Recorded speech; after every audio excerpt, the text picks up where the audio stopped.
सतगुरु बाबा को महसूस किया सारा दिन, और सतगुरु के साथ का जो संबंध है वो हमें बहुत आगे ले जाने वाला है। सतगुरु हमारी उन्नति की चिंता करता है, तो ज्ञान एक माध्यम बनता है वरदान तक पहुंचने का।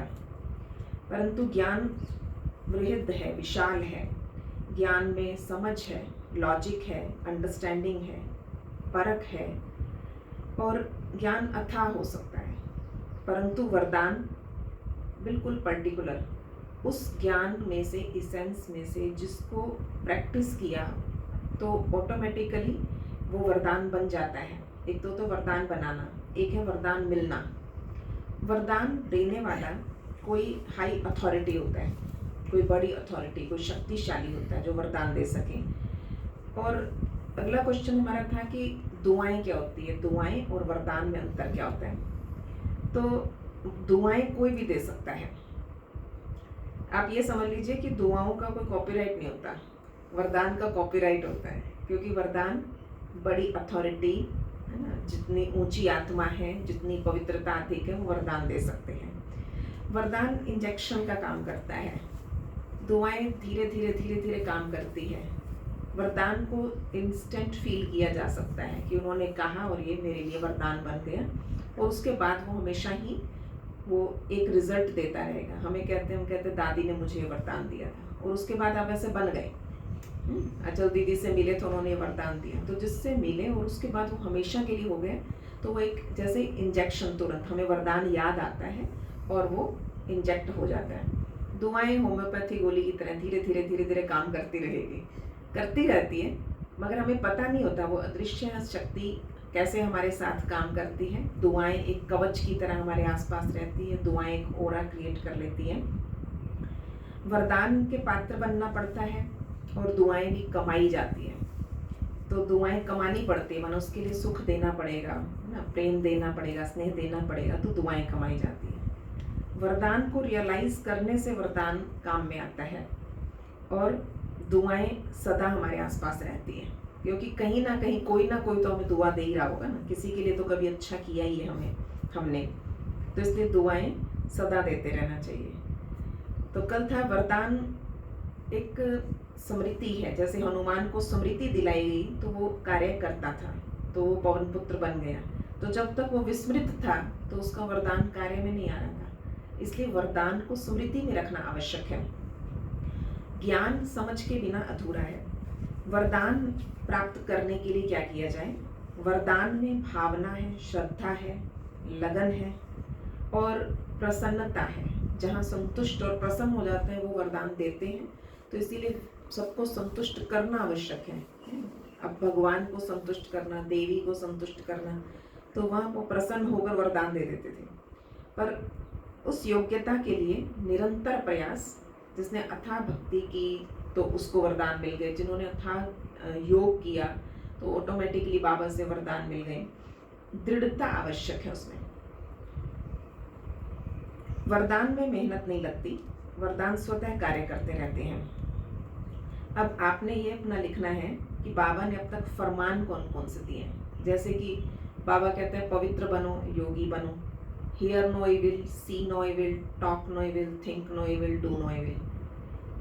बाबा कहते हैं कम बोलो, धीरे बोलो, मीठा बोलो, मनसा वाचा कर्मणा, तीनों से सेवा करो। मनसा वाचा कर्मणा, किसी को दुख ना दो।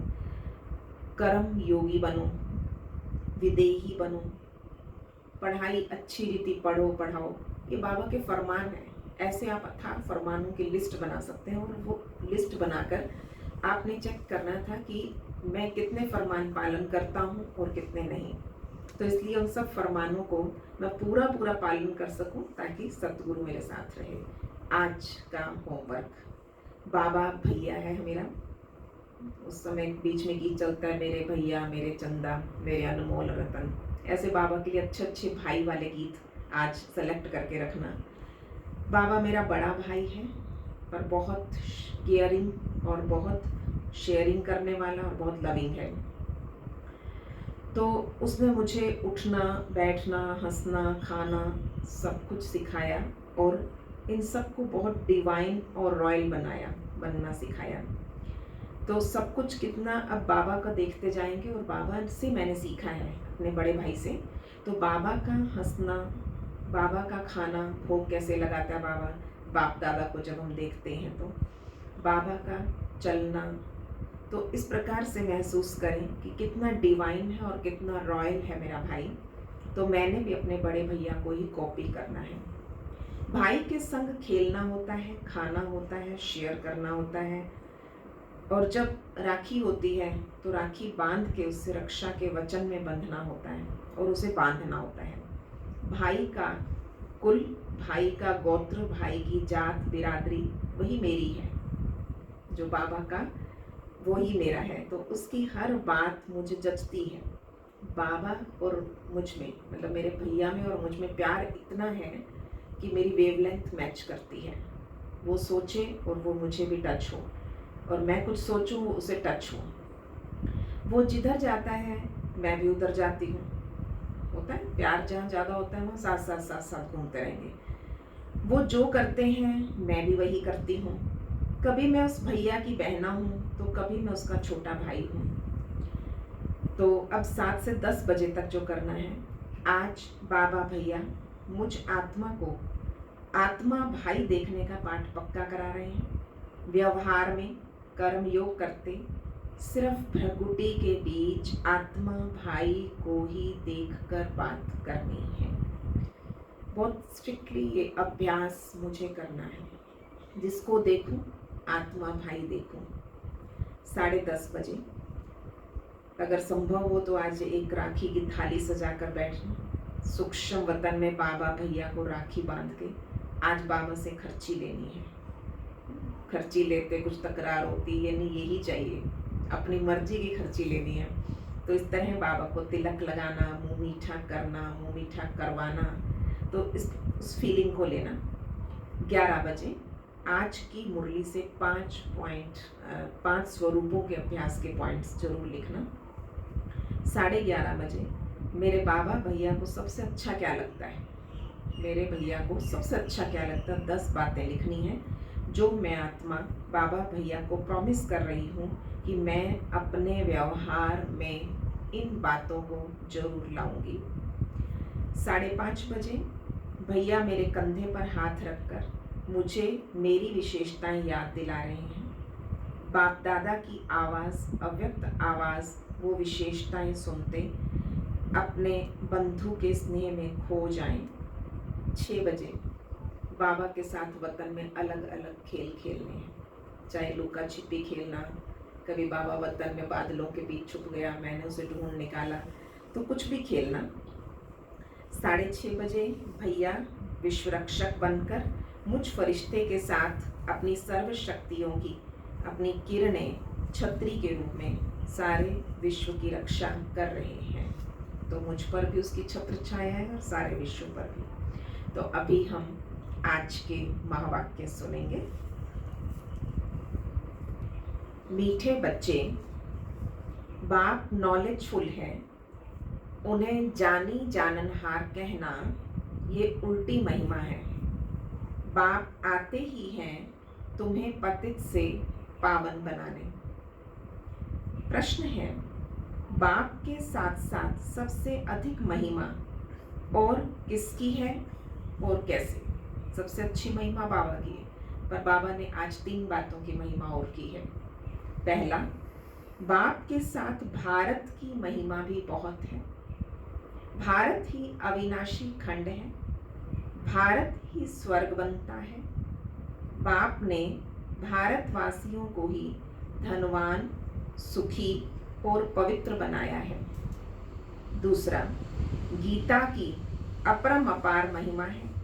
सर्वशास्त्रमयी शिरोमणि गीता है, भारत की, गीता की। और तीसरी, तुम चैतन्य ज्ञान गंगाओं की बहुत महिमा है। तुम डायरेक्ट ज्ञान सागर से निकली हो। ओम शांति। ओम शांति का अर्थ तो नए व पुराने बच्चों ने समझा है। तुम बच्चे जान गए हो, हम सब आत्माएं परमात्मा की संतान हैं। परमात्मा ऊंचते ऊंच और बहुत प्यारे ते प्यारा सभी का माशूक है। बच्चों को ज्ञान और भक्ति का राज समझाया है। ज्ञान माना दिन, सतयुग त्रेता, भक्ति माना रात, द्वापर कलयुग। तो भारत की ही बात है। पहले पहले तुम भारतवासी आते हो। 84 का चक्र भी तुम भारतवासियों के लिए ही है। भारत ही अविनाशी खंड है। भारत खंड ही स्वर्ग बनता है और कोई खंड स्वर्ग नहीं बनता। बच्चों को समझाया गया है नई दुनिया सतयुग में भारत ही होता है। भारत ही स्वर्ग कहलाता है और 84 जन्म लेते लेते नरकवासी बने।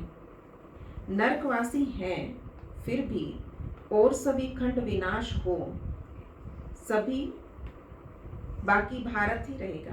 भारत खंड की महिमा अपरंपार है। भारत में ही बाप आकर तुम्हें राजयोग सिखाते हैं। ये गीता का पुरुषोत्तम संगम युग है। भारत ही फिर से पुरुषोत्तम बनने का है। अभी वो आदि सनातन देवी देवता धर्म भी नहीं है, राज्य भी नहीं है, वो युग भी नहीं है। तुम बच्चे जानते हो वर्ल्ड ऑलमाइटी अथॉरिटी एक भगवान को ही कहा जाता है। भारतवासी ये बहुत भूल सब करते, जो कहते हैं वो अंतर्यामी है। शिव बाबा के लिए कहते हैं वो अंतर्यामी है, सबके अंदर को जानता है। बाबा कहते मैं कोई के अंदर को नहीं जानता, मेरा तो काम ही है पतितों को पावन बनाना। बहुत कहते हैं शिव बाबा आप तो अंतर्यामी हो। बाबा कहते मैं हूँ ही नहीं, मैं किसी के भी दिल को नहीं जानता, मैं तो सिर्फ आकर पतितों को पावन बनाता हूँ। मुझे बुलाते हैं कि पतित दुनिया में आओ और मैं एक ही बार आता हूँ, जबकि पुरानी दुनिया को नया बनाना है। मनुष्य को ये पता ही नहीं कि ये जो दुनिया है ये नई से पुरानी, पुरानी से नई कब होती है। हर चीज़ नई से पुरानी सतो रजो तमो में जरूर आती है। मनुष्य भी ऐसे होते, बालक सतो प्रधान है, फिर युवा होते, फिर वृद्ध होते, अर्थात रजो तमो में आते हैं। बूढ़ा शरीर होता तो वो छोड़कर फिर बच्चा बनेंगे। बच्चे जानते हैं नई दुनिया में भारत कितना ऊंच था। भारत की महिमा अपरंपार है। इतना सुखी, धनवान, पवित्र और कोई खंड है नहीं। फिर सतो प्रधान बनाने बाप आए। सतो प्रधान दुनिया की स्थापना हो रही है। त्रिमूर्ति ब्रह्मा विष्णु शंकर को क्रिएट किसने किया? ऊंचते ऊंच तो शिव है। कहते हैं त्रिमूर्ति ब्रह्मा, अर्थ तो समझते नहीं। वास्तव में कहना चाहिए त्रिमूर्ति शिव, ना कि ब्रह्मा। अब गाते हैं देव देव महादेव। शंकर को ऊंच रखा तो त्रिमूर्ति शंकर कहो ना। बाबा ने कहा इतना ही महिमा शंकर की कर दी तो त्रिमूर्ति शंकर कहे ना। फिर त्रिमूर्ति ब्रह्मा क्यों कहते हैं? शिव है रचयिता। गाते भी हैं परम पिता परमात्मा ब्रह्मा द्वारा स्थापना करते हैं ब्राह्मणों की। भक्ति मार्ग में नॉलेजफुल बाप को जानी जाननहार कह देते। अब वो महिमा अर्थ सहित नहीं है। जानी जाननहार कह दिया भक्ति में। तुम बच्चे जानते हो बाप द्वारा हमें वर्षा मिलता है। वो खुद हम ब्राह्मणों को पढ़ाते हैं, क्योंकि वो बाप भी है, सुप्रीम टीचर भी है। वर्ल्ड की हिस्ट्री ज्योग्राफी कैसे चक्र लगाती है ये भी समझाते हैं। वही नॉलेजफुल है। बाकी ऐसा नहीं है कि वो जानी जाननहार है, ये भूल है। मैं तो सिर्फ आकर पतितों को पावन बनाता हूँ। 21 जन्म के लिए राज्य भाग्य देता हूँ। भक्ति मार्ग में अल्पकाल का सुख जिसको सन्यासी हठ योगी जानते ही नहीं, ब्रह्म को याद करते हैं। अब ब्रह्म तो भगवान नहीं है ना, भगवान तो एक निराकार शिव है, जो सर्व आत्माओं का बाप है। हम आत्माओं के रहने का स्थान ब्रह्मांड स्वीट होम है। वहाँ से हम आत्माएं यहाँ पार्ट बजाने आती हैं। आत्मा कहती है हम एक शरीर छोड़ दूसरा तीसरा लेती हूँ। 84 जन्म भी भारतवासियों के ही हैं। जिन्होंने बहुत भक्ति की है वही फिर ज्ञान भी जास्ती उठाएंगे। बाबा कहते गृहस्थ व्यवहार में भल रहो परंतु श्रीमत पर चलो। तुम सभी आत्माएं आशिक हो एक परमात्मा माशूक की। ठीक है, बाबा को भैया तो बनाना है, बीच बीच में उसको याद करना कि उससे प्यार ऐसा हो, आशिक माशूकों जैसा। भक्ति मार्ग से लेकर तुम याद करते आए। आत्मा बाप को याद करती है, ये दुख धाम है। हम आत्माएं असल में शांति धाम की निवासी हैं।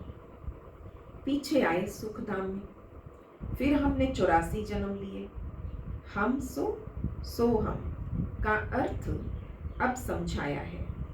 वो तो कह देते हैं, क्या बोला, आत्मा सो परमात्मा, हम सो हम माना आत्मा ही परमात्मा है और परमात्मा आत्मा एक ही है। अब बाबा ने समझाया हम सो देवता, क्षत्रिय, वैश्य, सो शूद्र, सो अभी हम ब्राह्मण बने, सो देवता बनने के लिए। ये यथार्थ अर्थ है, वो है बिल्कुल रॉन्ग। आत्मा परमात्मा एक ही कह दिया।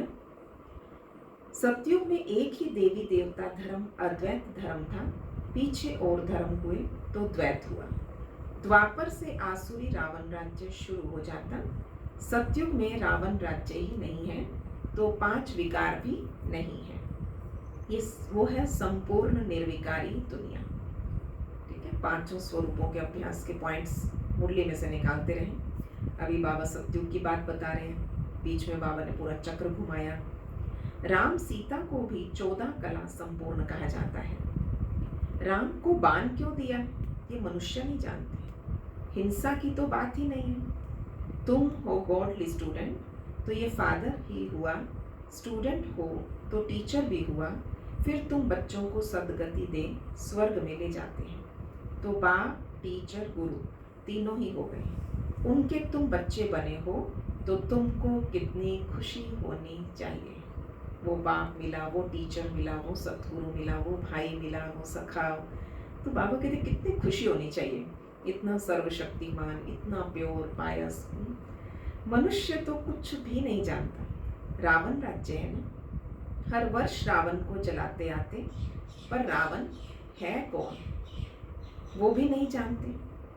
तुम बच्चे जानते हो ये रावण कौन है, भारत का सबसे बड़ा दुश्मन।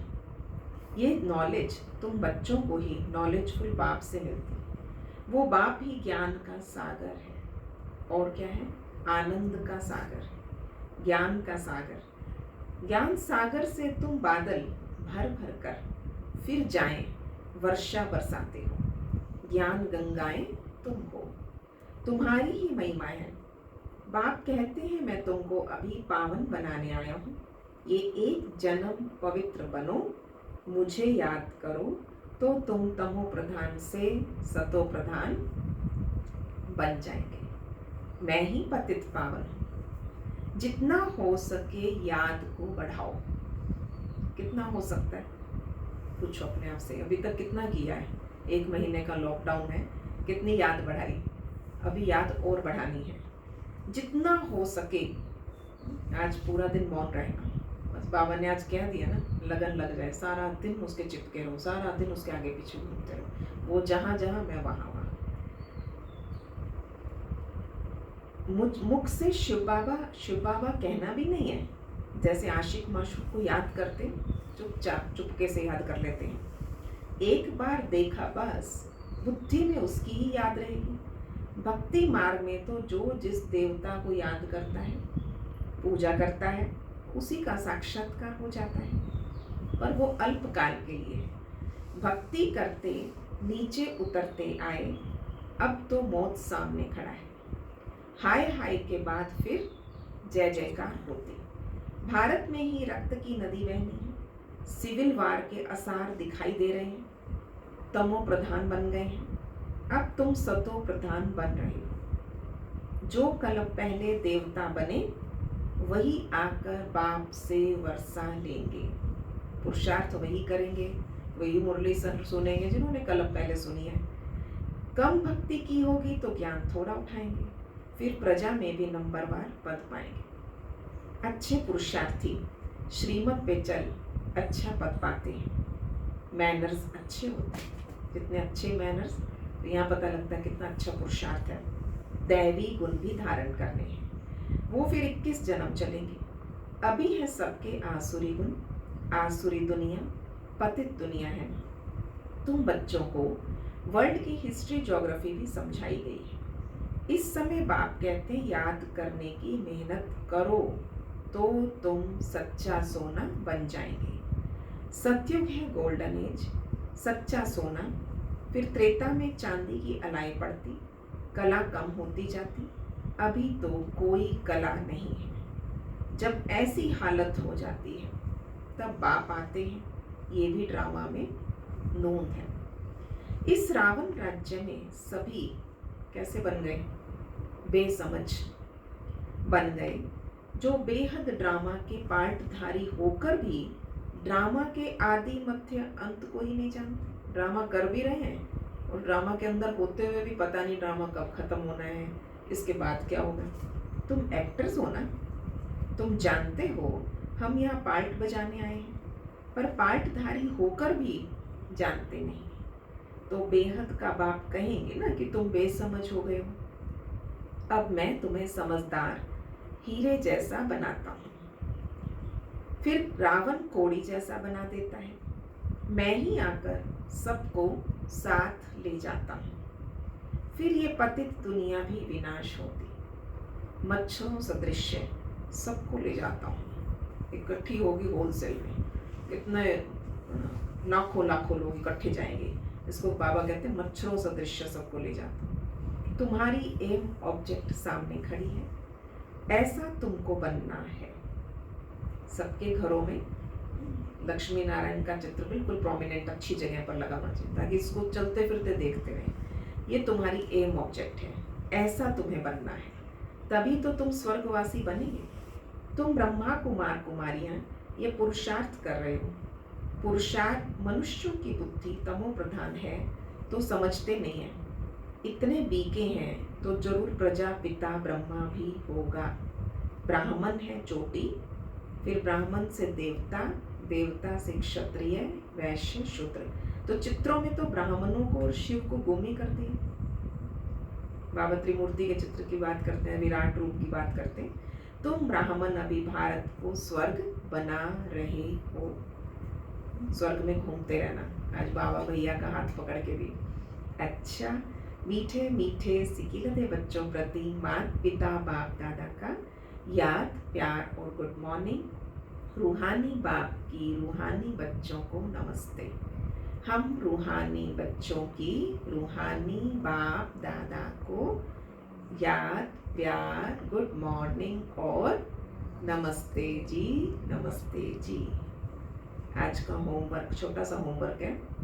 2 पॉइंट्स धारणा के लिए मुख्य सार। पहला, ऊंच पद के लिए श्रीमत पर चल अच्छे मैनर्स धारण करने हैं।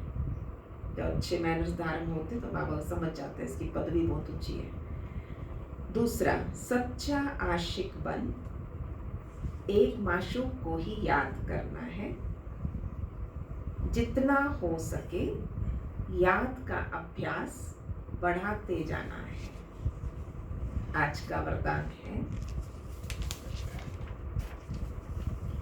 स्थूल देश और शरीर की स्मृति से परे सूक्ष्म देश के वेशधारी भव। जैसे आजकल की दुनिया में जैसा कर्तव्य, जो जिस काम के लिए जाता है ना, वो ड्रेस, वो कॉस्ट्यूम, वो यूनिफॉर्म पहन लेता है। स्थूल देश और शरीर की स्मृति से परे सूक्ष्म देश के वेशधारी भव। जैसे आजकल की दुनिया में जैसा कर्तव्य वैसा वेश धारण कर लेते हैं, ऐसे आप भी जिस समय जैसा कर्म करना चाहते हो वैसा वेश धारण कर लो। अभी अभी साकारी, अभी अभी आकारी, ऐसे बहुरूपी बन जाओ। इतनी शक्ति है रूप बदलने की। अभी अभी फरिश्ता बन जाओ, अभी बिंदु बन जाओ, अभी दिखाई देना ही बंद हो जाओ दुनिया को। बाबा कहते हैं ऐसे बहुरूपी बन जाओ तो सर्व स्वरूपों के सुखों का अनुभव कर सकेंगे। तो ये अपना ही स्वरूप है, दूसरे के वस्त्र फिट हो ना सके।